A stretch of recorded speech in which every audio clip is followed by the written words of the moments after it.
Spring training is upon us, baseball fans. As rosters begin to shake out and lineups begin to look a little more clear, what better time than now to rank every starting position player across each position in the MLB. And today we're starting with catchers. Just a disclaimer, these rankings are largely based on stats and projections. It's basically a list of who I'd want to have on my team for the year 2025. And with that out of the way, let's get into it. I'm from the bullpen, and this is ranking every starting catcher for the 2025 season. And coming in at number 30 is Corey Lee of the Chicago White Sox. There's just not a whole lot to look forward to with Corey, just like most of the White Sox roster. At one point considered a prospect with some upside, Lee has yet to do anything very productive in his time in the major leagues. Offensively, he's been dreadful. His defense isn't doing anything to make up for it. In all likelihood, he's just a stopgap until Kyle Teel is ready. It's not too late for a turnaround, but I'm not optimistic for Corey Lee. At 29, I have Luis Campusano of the San Diego Padres. Here we have another prospect who is yet to turn into a productive major leaguer. Campusano's been a better hitter than Corey Lee for sure, but his defense has been absolutely dreadful. His peripherals are quite poor as well, which doesn't bode well for the future. Like Corey Lee, he'll soon be replaced by Ethan Salas. At 28, we have Nick Fortes of the Miami Marlins. To put it simply, Fortes can't hit, at all. With a WRC plus last year 43% below league average, he's not in the lineup to hit. He's in there for defense only, and to his credit, his defense is pretty good. At catcher, you can get away with a guy who's a great defender even if he can't hit. See Jeff Mathis and Austin Hedges. He's no long-term solution, but Fortes does the job for now. At 27, we have Jacob Stallings of the Colorado Rockies. Once a Gold Glove winner with no bat to speak of, Stallings put up an interesting year last year. He was 14% better than the average hitter, but with pretty poor defense behind the plate. Looking ahead, it seems likely the offense comes back down and the defense probably isn't recovering at his age, but to his credit, he's a decent catcher. For a team like Colorado with some young pitchers, his presence will be a boost, even if he doesn't produce that much. At number 26, we have Connor Wong of the Boston Red Sox. Wong is starting to hit a little bit, which provides a big boost to an already strong Boston lineup, but I don't know if fans realize how dreadful his defense is. He put up a negative 13 fielding run value according to Baseball Savant last season. For some perspective, that is the first percentile. Yeah, it doesn't get worse than that. His blocks above average came in at negative 13 in the third percentile, and his framing isn't much better, coming in at negative 7, which is the ninth percentile. Credit where it's due, he can hit, but the defense is not doing the Red Sox any favors, which brings him down. The number 25 spot is held by Keibert Ruiz of the Washington Nationals. Oh, this one hurts me a bit. I want him to be good so bad, but it's just not looking great so far. The defense in 2024 was poor as usual, and the offense took a step back to the point where base running was his most valuable aspect. The peripherals aren't good either. I still like his potential, and he's only 26, but he needs to step up soon. Coming in at number 24 is Miguel Amaya of the Chicago Cubs. Amaya is kind of an interesting player. Offensively, he hasn't done much yet, and the peripherals aren't super optimistic, but there's some potential. But his defensive numbers are what's really strange. He had 12 blocks above average, which is the 98th percentile. He's one of the best blockers in baseball, but his framing is poor. If he could become a better framer, or if perhaps an automatic strike zone makes framing irrelevant, he'll be a better defender. He's only 25, there's potential here. Number 23 is Danny Jansen of the Rays. Jansen's bat is inconsistent, but there's the potential for big hits when you need them. His defense, meanwhile, isn't great, but it isn't poor either. It's perfectly serviceable. The ceiling feels somewhat low, but the floor feels high. We'll see what the Rays can do to him, but he seems perfectly serviceable for the 2025 season. The 22 spot goes to Jonah Heim of the Texas Rangers. Man, Heim took a step back this year. After being an all-star in 2023, he was now in the third percentile for offense this year, and his defense wasn't a whole lot better. We know Heim can be better, but his peripherals still aren't super friendly. I do believe he bounces back this year, which is why he almost cracked the top 20, but another all-star appearance seems unlikely for Jonah Heim. The 21 spot goes to Ryan Jeffers of the Minnesota Twins. I don't know what to think of this guy. Year to year, the bat is all over the place, the defense is somewhat all over the place too. Every time I think he looks poised for an actual breakout, he seems to regress, but he's never that bad either. At 27, he's probably too old to think he'll take a dramatic leap forward. But at the same time, these are his prime years physically. It seems Jeffers will never be a bad catcher, but I'm not sure he'll be great either, so this spot feels right. We're starting off our top 20 with Tyler Stevenson of the Cincinnati Reds. After a rough 2023 season, Stevenson bounced back in a big way and was much more like the hitter we thought he could be after strong showings in 2021 and 2022. The defense still isn't great, Baseball Savant has him in the bottom quartile, but if he can hit really well, that's okay. Another strong season could make him a massive riser on next year's list. But for now, I'll play it safe. At number 19 is Logan O'Hoppe of the Los Angeles Angels of Anaheim, or whatever they're called now. O'Hoppe was solid in 2024. He was average to just below average, both offensively and defensively, but he's still only 25. There's room for him to grow. I also like his peripherals a lot. There's room for better swing decisions and plate discipline, but in terms of quality of contact, he's way up there with some of the best. If he's a little more disciplined at the plate, he could be top 10 next year. Number 18 is Joey Bart of the Pittsburgh Pirates. It seems the long-awaited heir to Buster Posey has finally found his swing in Pittsburgh. Bart was excellent at the plate last year. His 121 WRC plus was one of the best among catchers. He got hurt some, so the sample size was limited, but he played enough that it seems like he's found something. The defense still isn't good, which brings him down as a catcher, but that bat can get you a long way. The peripherals suggest he could regress some, but will still be an above-average offensive catcher next year. It's kind of funny. With Henry Davis looking like he might be a bust, the Pirates find production from Bart, the last catcher to be drafted that high and turn out to be a bust. That's baseball. The number 17 spot goes to Bo Naylor, catcher of the Cleveland Guardians. Bo did not look good at the plate last year, at all. What looked a lot better, though, was his defense. Baseball Savant ranked him in the 87th percentile in fielding run value. He looks like a defense-first catcher at the moment, but unlike some of the guys lower on this list, he still has some offensive potential. He'll never be a great hitter, but a great defender with an okay bat is plenty good enough at catcher. There's room to grow here, so I like Bo Naylor going forward. My number 16 guy is Shea Langoliers of the A's, and Langoliers is almost the exact opposite of Bo Naylor. Here you had a catcher who shows some offensive potential, albeit with terrible defense. The bat was nothing crazy last year, but he still put up a 109 OPS with 29 home runs. The peripherals look really good, at least in terms of quality of contact. And now playing outside of the cavernous Coliseum, I expect Langoliers to have a solid season. It would be nice if the defense could improve, though.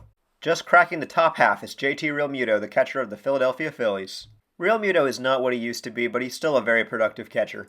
He was still above average with the bat last year, and though his defense is starting to go, it's still serviceable. I don't have a whole lot to say about JT. Everybody knows he can hit. Everybody knows he's a good player. He's getting older, but he's still a very solid catcher in the MLB. For 2025, I'm still taking him over everybody else below him on this list. At 14, I have Francisco Alvarez of the New York Mets. Alvarez has yet to live up to the monumental potential, being a former number 1 overall prospect in the MLB, but let's not forget, he's still only 23. He hasn't looked phenomenal yet, but he certainly hasn't looked bad. He hits better than your average catcher, and while he isn't the best blocker, he's a phenomenal framer. He hasn't really done anything to prove he's certainly a top 15 catcher, but this is a potential play for me. I think this is the year he takes that step forward. He was ranked so highly for a reason. We just need to see more of it, that's all, and I think it's coming. At 13 is Jake Rogers of the Detroit Tigers, and I already know there's some of you wondering why you haven't seen him yet, but trust me, he's good. Rogers is a defensive wizard, ranking in the 95th percentile for fielding run value, 91st for framing, and 89th for blocks above average. He didn't hit much this year, but he's hit in the past, and his peripherals tell me he's gotten unlucky some this past year. As we've said before, you don't need to hit to be a great catcher, but that's the thing about Rogers, is he can hit, he just needs to do it again. I believe in the peripherals. I think his bat will come back and the defense will stay strong. At number 12 is Ivan Herrera of the St. Louis Cardinals. Herrera doesn't quite match the potential of Francisco Alvarez, but he makes up for it in actual production so far at the major leagues. The sample size has been small, but he's been very good so far. If you take a look at his peripherals, despite the small sample size, he hits the cover off the ball. He's shaping up to be an offensive juggernaut who can play pretty good defense too. I can't rank him higher without a larger sample size, but after this year, he'll be top 10. At 11 is the most controversial catcher in the major leagues, Salvador Perez of the Kansas City Royals. Perez is funny. I'm going to have some people saying he's way too low and others saying he's way too high. Perez is a talented hitter, and his peripherals tell you he hits the ball really hard, albeit despite some poor plate discipline. He's not a good defender, and he could stand to get on base more. But the bat still crushes. I think 11 is fair. Starting off the top 10 is Alejandro Kirk of the Toronto Blue Jays. Offensively, he isn't the best, although you could do a lot worse at the catcher position. His whiff rate and K rate are some of the best in the major leagues, and his expected stats are pretty good for somebody who put up the final numbers he did. But where Kirk really shines is his defense. I'd argue he was a top 3 defensive catcher in the majors last year. His fielding run value of 14 is 98th percentile. He's not an elite blocker, but he's a fantastic framer. With the solid offensive potential, that defense goes a long way. He's top 10 for sure. At number 9 is Sean Murphy of the Atlanta Braves. If you want to see a funny stat line, take Murphy's 2023 season and put it next to his 2024 season. It doesn't even look like it's from the same player. His OPS dropped by over 200 points, his peripherals were better, but not by a whole lot, and his normally amazing defense dropped to just being pretty good. That said, he wasn't healthy last year, he's only 30, and you don't get a reputation like his by accident. Almost everything that could have gone wrong for Murphy did last year, and I just don't see that continuing again if he's healthy this year.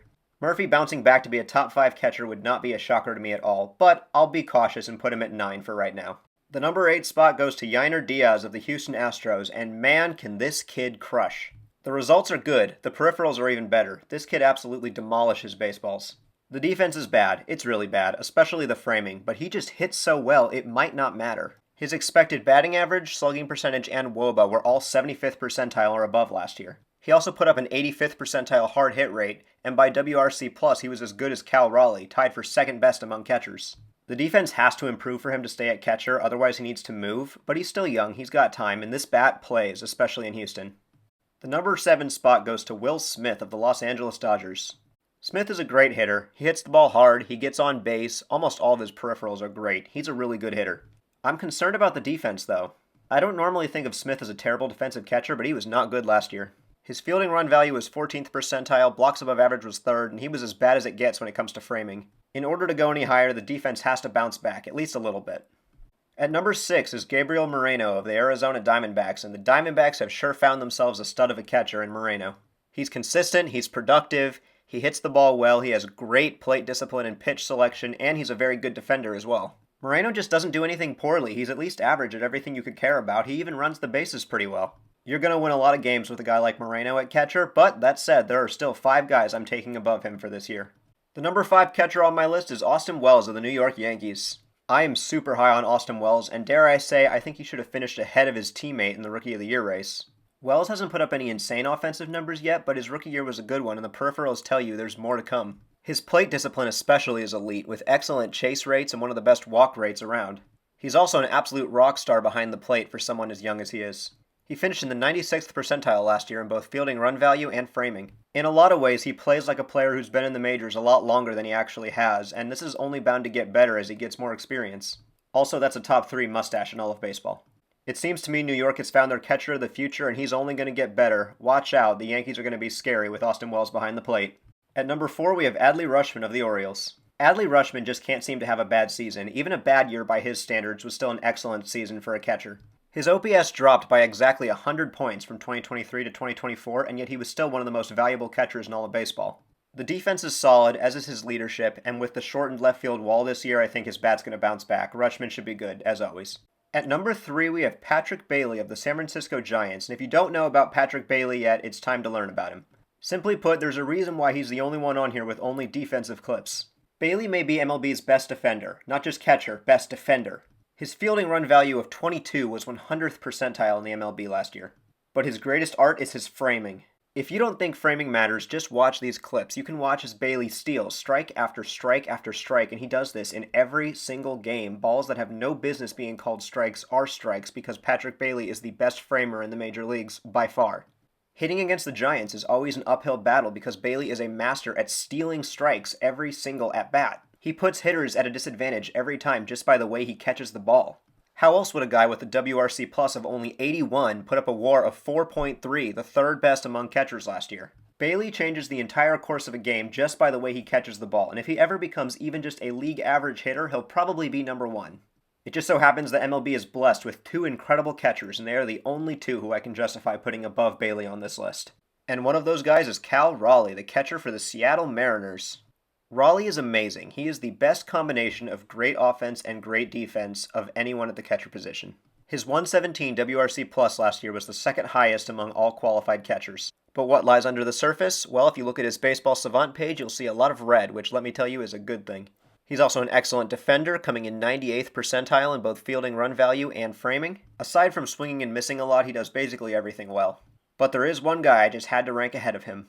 And that, of course, is William Contreras of the Milwaukee Brewers. Contreras is, in my opinion, the best catcher in Major League Baseball. He is an absolute force to be reckoned with on offense. Expected stats, all 80th percentile and above. Average exit velocity, 94th percentile. Even his walk percentage is 90th percentile. His batting run value is 92nd percentile. He is a phenomenal offensive catcher. And his 131 WRC plus dwarfs every other catcher on this list. Unlike some of our earlier offensive catchers, he's not a bad defender either. Not great, but plenty good enough for a bat like that. Well, there's my list, but what are your thoughts? Who do you think the best catcher in the major leagues is? And who do you think I underrated or overrated? Let me know, and either way, I appreciate you watching through to the end of the video. I plan to do more of these, one for each position, hopefully before the regular season starts. This is From the Bullpen, and if you like what you see, make sure to hit that subscribe button and stick around all season long, because there is more baseball content coming your way.